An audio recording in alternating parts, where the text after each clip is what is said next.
শ্রমনীতি সংশোধন করা হলে যুক্তরাষ্ট্র জিএসপি সুবিধা পুনর্বহাল করবে, এমন কথা জানিয়েছেন যুক্তরাষ্ট্রের সহকারী পররাষ্ট্রমন্ত্রী ডোনাল্ড লু।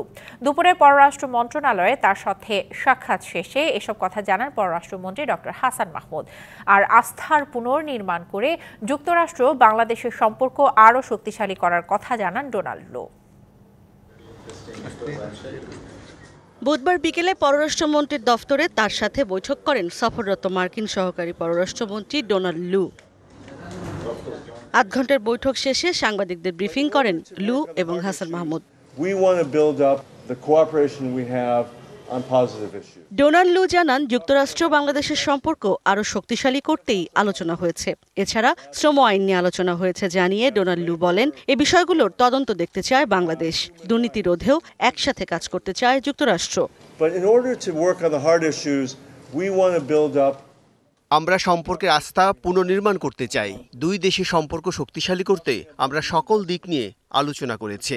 একটি সহিংসতা মুক্ত নির্বাচন আমরা চেয়েছিলাম। তা নিয়ে দুশ্চিন্তা ছিল যা আমাদের সম্পর্কে খুবই স্বাভাবিক। দুর্নীতি ও জবাবদিহিতার বিষয়ে সরকারকে সহযোগিতা করতে চাই।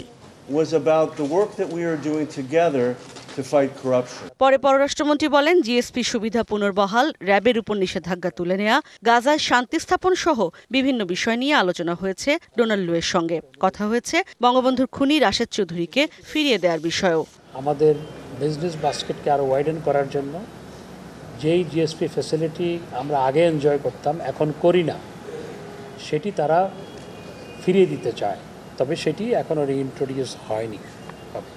তবে সেই জন্য আমাদের লেবার পলিসিটা একটু রিভিউ করতে হবে, যেটা আমরা রিভিউ করছি, এবং একই সাথে গাজায় শান্তি স্থাপন করার বিষয়টি আমরা আলোচনা করেছি। নগদে 500 টাকা বা তার বেশি পেমেন্টে পেতে পারেন ঢাকায় জমিসহ 20 কোটি টাকার পুরস্কার। এদিকে সকালে পরিবেশ, বন ও জলবায়ু বিষয়ক মন্ত্রী সাবের হোসেন চৌধুরীর সঙ্গে সাক্ষাৎ করেন ডোনাল্ড লু। বাংলাদেশের সঙ্গে জলবায়ু পরিবর্তন এবং পরিবেশ রক্ষার বিভিন্ন খাতে এক হয়ে কাজ করবে যুক্তরাষ্ট্র। আমাদের দুইজনের অবস্থান অভিন্ন। আমরা এই কাজগুলি করতে চাই, সেটা আমাদেরও অগ্রাধিকার, তাদেরও প্রায়োরিটি। এখন সেটাকে আমরা কিভাবে বাস্তবায়ন করব এবং বাস্তবায়নের কৌশলটা কি থাকবে, কি পরিমাণ সেখানে সহযোগিতা আমরা পেতে পারি। দুপুরে রাষ্ট্রীয় অতিথি ভবন পদ্মায় পররাষ্ট্র সচিব মাসুদ বিন মোমেনের সাথে বৈঠক করেন ডোনাল্ড লু।